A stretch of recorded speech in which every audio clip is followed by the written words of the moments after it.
Iran के नए supreme leader Mustafa Khamenei का पहला आधिकारिक तौर पर बयान निकल करके सामने आया है और उन्होंने अपने आधिकारिक हैंडल पर फारसी में जो कुछ लिखा है वो मैं आपको बताने जा रहा हूं।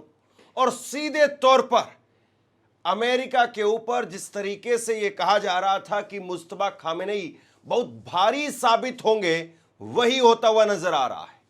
अमेरिकी बेस पर हमले को लेकर के, बदला लेने को लेकर के ईरान के नए सुप्रीम लीडर, उनकी तरफ से जो हमला बोला गया है और जिन शब्दों का प्रयोग किया गया है, जो मैसेज दिया गया है, वो आपको सुनना चाहिए।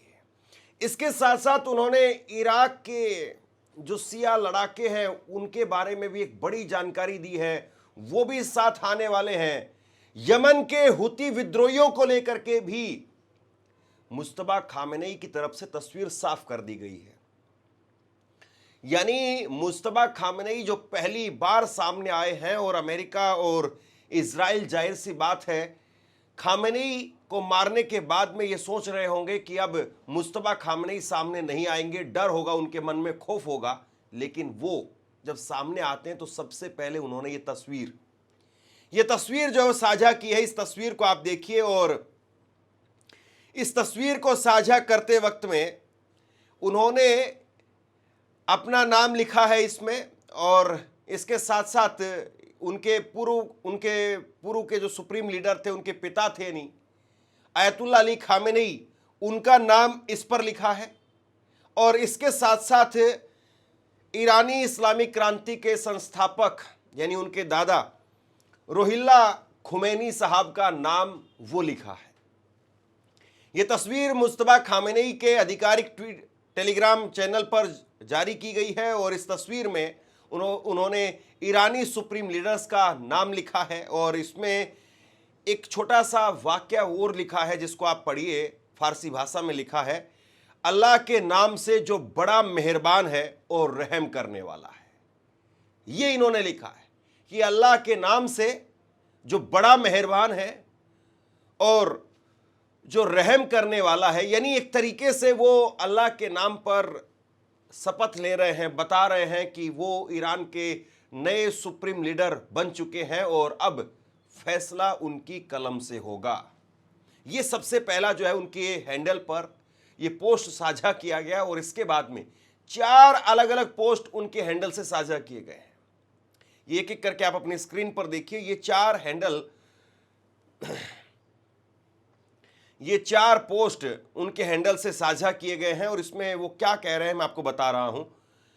खामेनेई के तरफ से, मुस्तफा खामेनेई के तरफ से कहा गया है, उन्होंने अमेरिका और इजराइल को चेतावनी दी है। उन्होंने कहा है कि ईरान पर किए गए हमलों की भरपाई करनी होगी अमेरिका को और इजराइल को। हम दुश्मन से नुकसान की भरपाई मांगेंगे, ये कहा गया है। अगर हमें यह भरपाई नहीं मिली तो उन्होंने हमारा जितना नुकसान किया है उतना ही नुकसान उनकी संपत्तियों को तबाह करके हम करेंगे। ये जो है वो खामेनेई की तरफ से, मुस्तफा खामेनेई की तरफ से पहला बयान निकल करके सामने आया है कि दुश्मन को हमारे नुकसान की भरपाई करनी होगी और अगर ऐसा नहीं किया तो जितना नुकसान हमारा हुआ है उतना नुकसान उनका करेंगे। मुस्तफा खामेनेई ने यह भी कहा कि ईरान अपने पड़ोसी देशों के साथ में दोस्ती चाहता है और उसका निशाना सिर्फ उन देशों में मौजूद अमेरिकी सैन्य अड्डे हैं। यानी तस्वीर वो साफ कर रहे हैं कि ईरान का अब रुख क्या रहेगा। उन्होंने कहा कि हमारे इन 15 पड़ोसी देशों के साथ में अच्छे संबंध हैं। हमने सिर्फ वहां मौजूद सैन्य ठिकानों को निशाना बनाया है और हम आगे भी ऐसा करते रहेंगे। यानी अमेरिकी बेस पर हमले लगातार होते रहेंगे। उन्होंने इन देशों से, यानी जो पड़ोसी 15 देश हैं, इन देशों से अपील की है कि वो हमलावरों के खिलाफ अपना रुख साफ करें, वो बताएं कि अमेरिका को लेकर के उनका रुख क्या है और अपने यहां मौजूद अमेरिकी सैन्य अड्डों को जल्द से जल्द बंद कर दें। यानी चेतावनी भी दे दी कि भैया ये हमले हमने आपके ऊपर नहीं किए हैं, ये हमले हमने अमेरिका के जो सैन्य बेस हैं उनके ऊपर किए हैं और यह आगे भी जारी रहेंगे और आप अमेरिका के बेस वो बंद कर रहे हैं या नहीं कर रहे हैं। मुस्तफा खामनेई ने यह भी कहा कि यमन के हुती और इराक के शिया लड़ाकू समूह वो भी इस लड़ाई में अपनी भूमिका निभाएंगे और वो इस्लामिक क्रांति की मदद करना चाहते हैं। यानी दायरा जो है वो बढ़ाते हुए नजर आ रहे हैं मुस्तफा खामेनेई, और उनकी तरफ से साफ कर दिया गया है कि इस युद्ध में अब ईरान की एक बड़ी मदद वो यमन के लड़ाकू वो भी करेंगे, और उसके साथ साथ इराक के सिया लड़ाकू वो भी इस युद्ध में आएंगे, यमन के, चाहे वो हूती की बात करें। तो ऐसे में वो एक दायरा बढ़ा रहे हैं, और यही जो है वो देखने वाली बात होगी कि वो अब इस लड़ाई में कौन कौन सी बाहरी ताकतें अपने साथ में जुटा पाते हैं। और एक लीडर जब बनता है कोई भी व्यक्ति, तो उसकी पहचान बुरे वक्त में होती है कि वो बुरे वक्त में कितने ज़बरदस्त तरीके से, कितने तेज तर्रार तरीके से, और कितने शार्प तरीके से, और मैं यूँ कहूँ कि अगर कितने फास्ट, वो कितने तेजी से वो फैसले ले पा रहा है, इस पर जो निर्भर करता है कि वो लीडर वो उस देश के काबिल है या नहीं है। मुस्तफा खामेनेई जब उनकी ताजपोशी हुई है, तो ये सबसे मुश्किल वक्त में, ईरान के सबसे मुश्किल दौर में ये उनकी ताजपोशी हुई है, और यहाँ से अगर वो ईरान को बाहर लेकर के जाते हैं तो निश्चित तौर पर ये उनकी पहली और उनकी ज़िंदगी की, और मैं ये कहूँगा कि ईरान की एक बहुत बड़ी जीत होगी। अब देखिए, सबसे बड़ी बात ये है कि मुस्तफा खामेनेई ने आज जिस तरीके से एक के बाद एक 4 पोस्ट किए, उसके बाद में उनकी तरफ से सारी बातें साफ हो गई। फारसी भाषा में उन्होंने ये पोस्ट किए हैं, जिसका हिंदी तर्जुमा मैं आपको करके बता रहा हूँ। 7 बड़ी बातें जो निकल करके सामने आई है उनके 4 अलग अलग पोस्ट से, वो आप सुन लीजिए। सबसे पहली बात वो ये कह रहे हैं कि मिडिल ईस्ट में मौजूद सभी अमेरिकी सैन्य ठिकाने वो तुरंत बंद कर दिए जाए, नहीं तो उन पर हमले जारी रहेंगे। ये 2 टूक उन्होंने साफ कह दिया है। दूसरी बड़ी बात, ईरान अपने पड़ोसियों के साथ में अच्छे संबंध चाहता है।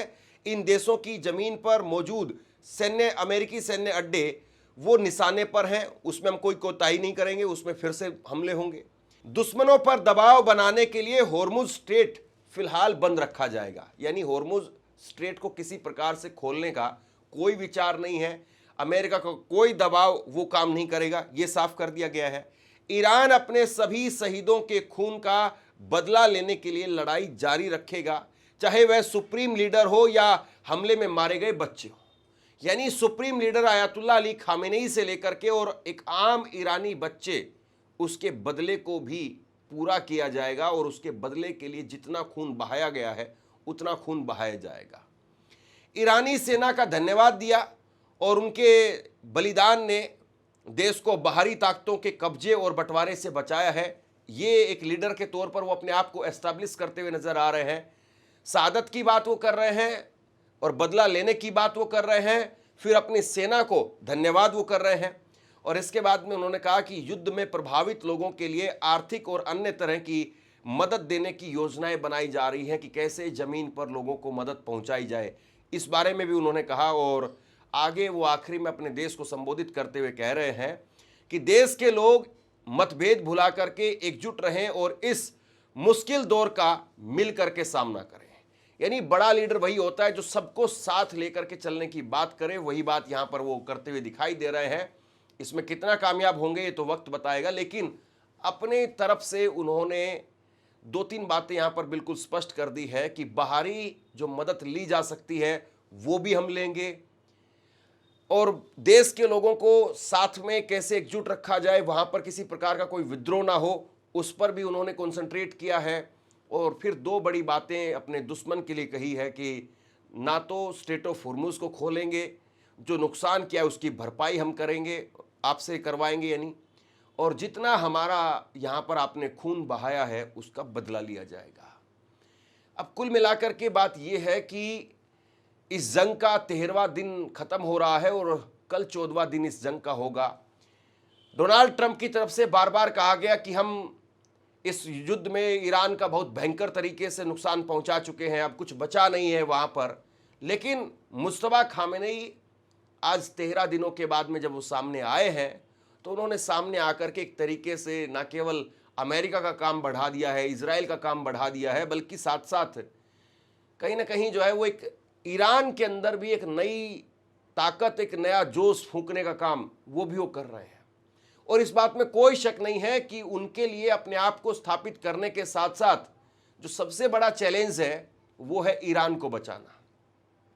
देखिए, अगर यहां पर ईरान अगर वाकई बहुत बुरी चोट अगर उसको पड़ती है और ईरान को बहुत भयंकर तरीके से नुकसान होता है, तो कहीं ना कहीं हो सकता है कि फिर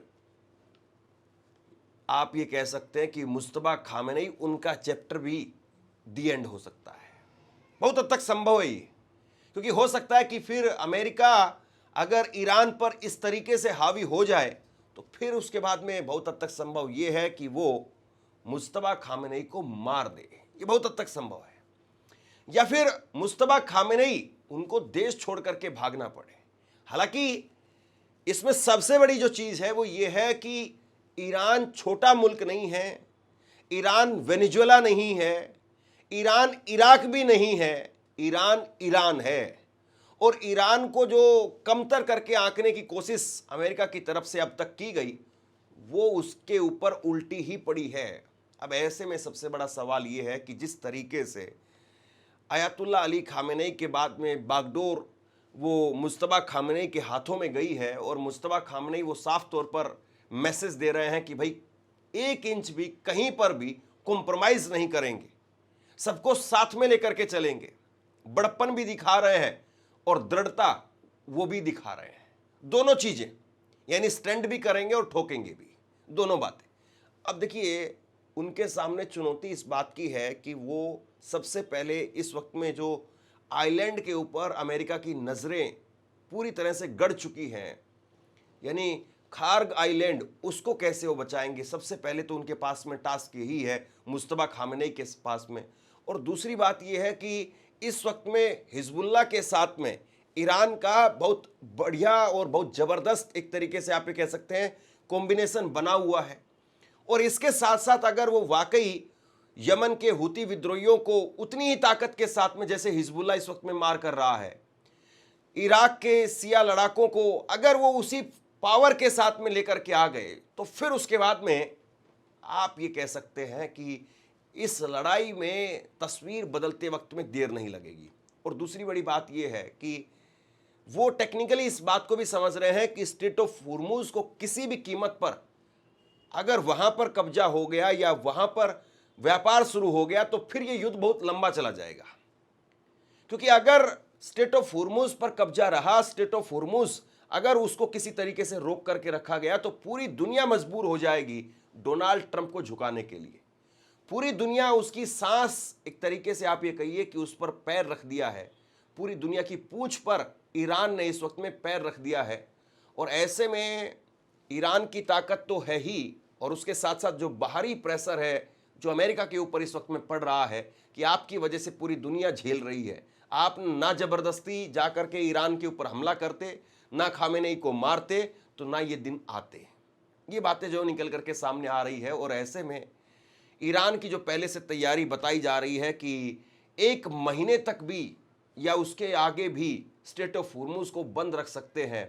और अभी आप सोचिए कि क्रूड ऑयल की कीमत वो दुगनी से भी ऊपर जा चुकी है, और ईरान इस बात को कह चुका है कि हम $200 प्रति बैरल क्रूड ऑयल की कीमत वहां तक हम लेकर के जाएंगे। इतना जबरदस्त तरीके से अमेरिका के अंदर हाहाकार मचेगा कि डोनाल्ड ट्रंप के लिए अपनी कुर्सी बचानी वो भारी हो जाएगी। और डोनाल्ड ट्रंप, उनको अगर किसी तरीके से झुकाया जा सकता है तो उसके पीछे सिंपल एक ही गणित है, और वो ये है कि अमेरिका को जितना नुकसान होगा उतनी जल्दी डोनाल्ड ट्रंप की सांसें उखड़ने लगेंगी। अमेरिका उसमें जितनी चोट आप आर्थिक तौर पर मार सकते हैं, वही इस युद्ध में आपकी सफलता है। अमेरिका तक मिसाइलें नहीं जा सकती हैं, लेकिन अमेरिका तक आप आर्थिक तौर पर नुकसान भेज सकते हैं। ये मुस्तफा खामेनेई बखूबी इस बात को समझ रहे हैं। और अब जिस तरीके से मुस्तफा खामेनेई ने सामने आकर के जो ऐलान किया है, जिस तरीके के तेवर सामने रख दिए हैं, जो बातें उनकी तरफ से कही गई है, निश्चित तौर पर आप ये मान करके चलिए कि अब यहां से अमेरिका का और इजराइल का काम बढ़ गया है। अयातुल्ला अली खामेनेई, उनके तेवर थोड़े फिर भी नरम रहते थे, लेकिन मुस्तफा खामेनेई उनके तेवर बहुत तीखे हैं। और आज पहले दिन जब वो अपनी तरफ से बोलने के लिए सामने आए, तो आज उन्होंने जो बातें कही, एक तरीके से उन सारी जो अभी तक अफवाहें उड़ाई जा रही थी कि उनको भी ख़त्म कर दिया गया है, या कल मैं कुछ खबरें देख रहा था कि उनके पैर में फ्रैक्चर है उनका शरीर काम नहीं कर रहा है, बहुत सारी इस तरह की कहानियां, खबरें जो है वो बार बार बीच बीच में उड़ाई जाती हैं, उन सब पर भी ब्रेक लग गया है। और ये तस्वीरें, ये 2 तस्वीरें मैं आपको और दिखा देता हूं चलते चलते। ये तस्वीरें ईरान की सड़कों पर लगी हुई हैं और ईरान की सड़कों पर इन तस्वीरों के जरिए भी कहा जा रहा है कि तीसरे सुप्रीम लीडर बन चुके हैं मुस्तफा खामेनेई, और अब उन्होंने अपना स्टेटमेंट जारी करके साफ कर दिया है कि वो अब कमान अपने हाथों में लेने जा रहे हैं। अगले 24 से 48 घंटे उनके आधिकारिक बयान के बाद में अब किस तरीके के हमले अमेरिका पर होने वाले हैं, इजराइल पर होने वाले हैं, इस बात पर नजर रहेगी। शेयर कीजिए इस खबर को, और आप क्या सोचते हैं नीचे कमेंट बॉक्स में लिख करके जरूर बताइए। धन्यवाद। आपसे कुछ कहना चाहता हूं, आज के वक्त में पत्रकारिता करना कितना मुश्किल काम है, लेकिन अगर ऐसे में भी कोई आपकी खबर दिखा रहा है, कोई आपके मुद्दे पर बात कर रहा है, तो आपको भी उसका साथ देना चाहिए। अगर आपको लगता है कि मेरी पत्रकारिता सही है, मैं आपके लिए आपकी खबर वो दिखा रहा हूं, तो ऐसे में आप मेरा सहयोग कीजिए। आप इस वीडियो को जब लाइक करेंगे तो लाइक के साथ में ही एक थैंक्स का बटन आपको दिखाई देगा। उस थैंक्स के बटन पर आप क्लिक कीजिए और जो भी सहयोग राशि दे सकते हैं वो दीजिए। दूसरा, आप चैनल को ज्वाइन कर सकते हैं और चैनल को ज्वाइन करके भी मुझे मदद कर सकते हैं।